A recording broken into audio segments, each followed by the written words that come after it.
Hello friends, welcome to i-TUTOR NCERT series. Today we are going to discuss Class 11 Geography NCERT Fundamentals of Physical Geography Chapter 10 Water in the Atmosphere. So, water is present in the atmosphere in the three forms, namely gaseous, liquid and solid. Okay, so we know water have three forms. They are gaseous, liquid and solid. The moisture in the atmosphere is derived from water bodies through evaporation and from plants through transpiration. Thus, there is a continuous exchange of water between the atmosphere, the oceans and the continents through the process of evaporation, transpiration, condensation and precipitation.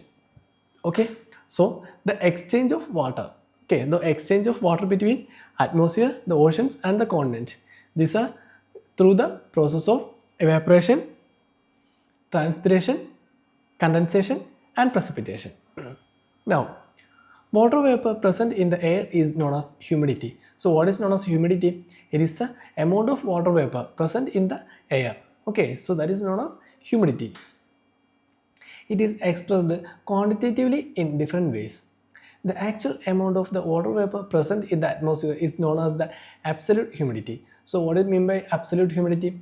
It is the actual amount of water vapor. Okay, so the amount of water vapor present in air is known as humidity, and the actual amount of water vapor present in the atmosphere is known as absolute humidity. It is the weight of water vapor per unit volume of air and is expressed in terms of grams per cubic meter. Okay, so it is expressed in terms of grams per cubic meter. Okay, grams per cubic meter. The ability of the air to hold water vapors depend entirely on its temperature. Okay, so the ability of the air to hold water vapor, this is completely dependent on the temperature. The absolute humidity differs from place to place on the surface of Earth. The percentage of moisture present in the atmosphere as compared to its full capacity at a given temperature is known as the relative humidity. Okay, so what is relative humidity? The percentage of moisture present in the atmosphere as compared to its full capacity. Okay, so it is the percentage of moisture present in the atmosphere as compared to its full capacity. Okay, that is known as at a given temperature. Okay, at a given temperature, and this is known as relative humidity. Okay, so first one we discussed about the humidity, then absolute humidity, and now relative humidity. With the change of air temperature, the capacity to retain moisture increases or decreases, and the relative humidity is also affected. It is greater over the oceans. Okay, the relative humidity is greater over the oceans and least over the continents. Now, the air containing moisture to its full capacity at a given temperature, that is said to be saturated. Okay, so if the air containing the moisture to its full capacity, then it is called saturated air. Okay, so an air containing moisture to its full capacity at a given temperature, then it is said to be saturated. It means that the air at the given temperature is incapable of holding any additional amount of moisture at the stage. That means it's already filled. Okay, it can't hold any additional amount of moisture. Okay, so that stage, that condition is called saturated. Okay, that is called saturated air. The temperature at which saturation occurs in a given sample of air is known as dew point. Okay, so the temperature at which saturation occurs in a given sample of air, that is known as dew point. So what is dew point? It is the temperature at which the saturation occurs at a given sample of air, that is known as dew point. Okay, assume this as a air mass. Now this is filled with air. Okay, or this is containing moisture, and it cannot contain any additional moisture, then this is called saturated air. Okay, this is called saturated air. Okay, and this temperature, okay, in this temperature the saturation occur, that is called dew point. Okay, dew point, that is the temperature. Okay. Now moving forward, Next one is evaporation and condensation. The amount of water vapor in the atmosphere is added or withdrawn due to evaporation and condensation respectively. Okay, so the amount of water vapor in the atmosphere is added by evaporation and withdrawn by condensation. Okay, so the amount of water vapor that added to the atmosphere by evaporation and it withdrawn from the atmosphere by condensation. Evaporation is the process by which water is transformed from liquid to gaseous state. Okay, so what is evaporation? Is the process by which water is transformed from liquid to gaseous. Okay, water, liquid to gaseous. That process is known as evaporation. Okay, so the process of transfer of water from liquid to gaseous state, that is known as evaporation. Heat is the main cause for evaporation. So heat is the main cause for the evaporation. The temperature at which the water starts evaporating is referred to as latent heat of vaporization. Okay, so what is latent heat of vaporization? It is the temperature at which the water starts evaporating. Okay, so that is known as latent heat of vaporization. Okay, latent heat of vaporization, LHV. Now, increase in the temperature increases water absorption and retention capacity to the retention capacity of the given parcel of air. Similarly, if the moisture content is low, air has a potentiality of absorbing and retaining moisture. Movement of air replaces the saturated layer with the unsaturated layer. Hence, the greater the movement of air, the greater the evaporation. Okay, so the greater the movement of air occurs, then the greater the evaporation happens.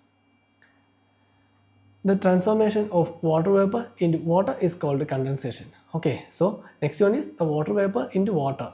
That is gaseous form to liquid form. That is called condensation. Okay, here we discussed about the evaporation. That is liquid state to gaseous state. That is evaporation. Here the liquid state to gaseous state to liquid state. That is called condensation. Condensation is caused by loss of heat. When moist air is cooled, it may reach a level when its capacity to hold water vapor ceases. Then the excess water vapor condenses into liquid form. In free air, condensation results from cooling around very small particles termed as hygroscopic condensation nuclei. Particles of dust, smoke and salt from the oceans are particularly good nuclei because they absorb water. Condensation also takes place when the moist air comes in contact with some colder object, and it may also take place when the temperature is close to the dew point. Condensation therefore depends upon the amount of cooling and the relative humidity of the air. Okay, so the condensation depends upon the amount of cooling and the relative humidity of the air. Condensation is influenced by the volume of air, temperature, pressure and humidity. Okay, so the condensation is influenced by first one, volume of air, then temperature, then pressure and humidity. Condensation takes place first one when the temperature of the air is reduced to dew point with its volume remaining constant. Okay, so first situation is when the temperature of the air that is reduced to dew point and with the volume remain constant. Second one, when both the volume and the temperature are reduced. Okay, second condition is when both the volume and the temperature are reduced. Now, next one is when moisture is added to the air through evaporation. Okay, next one is when moisture is added to the air through evaporation. So these are some of the conditions which influence the condensation. Okay, or which helps to take place condensation. However, the most favorable condition for condensation is the decrease in air temperature. Okay, so it is the most favorable condition for condensation, that is the decrease in temperature. After condensation, the water vapor or the moisture in the atmosphere takes one of the following forms, that is dew, frost, fog and clouds. Okay, so after condensation, the water vapor change into dew or frost or fog or clouds. Forms of condensation can be classified on the basis of temperature and location. Condensation takes place when the dew point is lower than the freezing point as well as the higher than the freezing point. Okay, so the condensation takes place when the dew point is lower than the freezing point as well as higher than the freezing point. Okay. Now let's check some of the forms of condensation. First one, dew. When the moisture is deposited in the form of water droplets on cooler surfaces of solid objects, cooler surfaces of solid objects rather than nuclei in air above the surface, such as stones, grass blades and plant leaves, it is known as dew. Okay, so what is dew? It is water droplets on cooler surfaces of solid object, that is stone, grass blades, plant leaves, etc. And this is known as dew. The ideal condition for its formation are the clear sky, calm air, high relative humidity and cold and long nights. Okay, so these are some of the ideal conditions for the formation of dew. For the formation of dew, it is necessary that the dew point is above the freezing point. Okay, so the dew point is always above the freezing point for the formation of dew. Second one is frost. Frost forms on cloud surfaces when condensation takes place below freezing point, and that is the dew point is at or below the freezing point. Okay, so here the dew point is at or below freezing point, that is below 0 degrees Celsius or 0 degrees Celsius. That is the condition for frost formation. The excess moisture is deposited in the form of minute ice crystals instead of water droplets. Okay, so the excess moisture, it is deposited in the form of minute ice crystals instead of water droplets. The ideal condition for the formation of white frost are the same as those for the formation of dew, except that the air temperature must be at or below the freezing point. Okay, so here the air temperature must be at or below the freezing point. Now fog and mist. When the temperature of an air mass containing a large quantity of water vapor falls of a sudden, condensation takes place within itself on fine dust particles. So the fog is a cloud with its base at or very near to the ground. Okay, so what is fog? It is a cloud. Okay, fog is a cloud with its base at or very near to the ground. Okay, so it's a form of cloud, but its base is near or at or very near to the ground. Because of the fog and mist, the visibility becomes poor to zero. Okay, so because of fog or mist, what happened? The visibility become poor to zero. In urban and industrial centers, smoke provides plenty of nuclei which helps the formation of fog and mist. Such a condition when fog is mixed with smoke is described as smog. Okay, so the fog mixed with the smoke, and that is called smog. Okay, that is smoke plus fog, that is smog. The only difference between the mist and the fog is the mist contains more moisture than the fog. In mist, each nuclei contains a thicker layer of moisture. Mists are frequent over mountains. Okay, so mists are frequent over mountains as the rising warm air up the slopes meet a cloud surface. Fogs are drier than mist and they are prevalent where warm currents and air comes in contact with cold currents. Fogs are mini clouds in which condensation takes place around the nuclei provided by the dust, smoke and salt particles. Okay, so that's about the fog and mist. Now, clouds. Cloud is a mass of minute water droplets or tiny crystals of ice formed by the condensation of the water vapor in free air at a considerable elevation. Okay, so what is cloud? It's a mass of minute water droplets or tiny crystals of ice formed by the condensation of water vapor in free air at considerable elevation. Okay, so this is also important. It's formed in a considerable elevation. As the clouds are formed at some height over the surface of Earth, they take various shapes. According to their height, expanse, density and transparency or opaqueness, the clouds are grouped under 4 types. First one, cirrus, cumulus, stratus and nimbus. Okay, so what are cirrus? The cirrus clouds are formed at high altitudes, that is 8,000 to 12,000 meter. They are thin and detached clouds having feathery appearances. So the cirrus clouds have feathery appearances and they are always white in color. Okay, cirrus clouds are always in white color. Okay, so first one is cirrus and they are in white color, feathery appearance and mainly formed at a high altitude, that is 8,000 to 12,000 meter. Second one is cumulus. Cumulus clouds look like cotton wool. Okay, so the cumulus lakes look like cotton wools. Okay, they are generally formed at a height of 4,000 to 7,000 meter. They exist in patches and can be seen scattered here and there. They have a flat base. Okay, so these are the importance of cumulus clouds. First one, they are cotton. They look like cotton wools and generally formed at a height of 4,000 to 7,000 meter. Then exist in patches and can be seen scattered here and there. Then they have a flat base. Now third one is stratus. As their name implies, these are layered clouds covering large portion of the sky. Okay, so the stratus clouds are layered clouds and they cover large portions of the sky.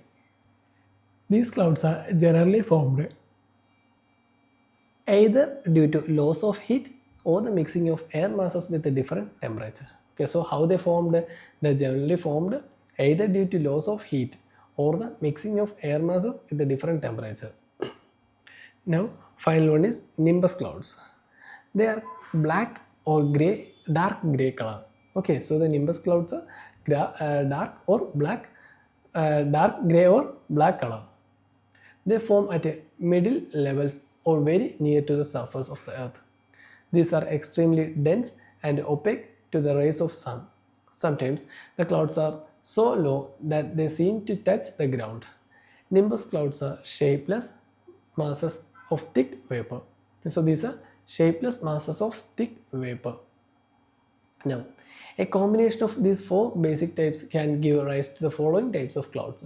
Okay, so the combination of these four basic types, they can give rise to another clouds, that is high clouds. They are cirrus, cirrostratus, cirrocumulus, then middle clouds, altostratus, altrocumulus, low clouds, stratocumulus and nimbostratus, and clouds with extensive vertical development, that is cumulus and cumulonimbus. Okay. Now, precipitation. The process of continuous condensation in free air helps the condensed particles to grow in size. When the resistance of the air fails to hold them against the force of gravity, they fall on the earth's surface. Okay, so when the resistance of the air fails to hold them against the force of gravity, what happens? They may fall to the earth's surface. So after the condensation of water vapor, the release of moisture is known as precipitation. This may take place in liquid or solid forms. The precipitation in the form of water is called rainfall. Okay, so we all know what is rainfall. It is the precipitation in the form of water. When the temperature is lower than 0 degrees Celsius, precipitation takes place in the form of fine flakes of snow and it is called snowfall. Okay, so when the temperature is below 0 degrees Celsius, okay, or lower than 0 degrees Celsius, what happened? This precipitation take place in the form of fine flakes of snow and this is called snowfall. Moisture is released in the form of hexagonal crystals. These crystals forms flakes of snow. Besides rain and snow, other forms of precipitation are sleet and hail. Through the latter are limited in occurrence and are sporadic in both time and space. Okay, sporadic in both time and space.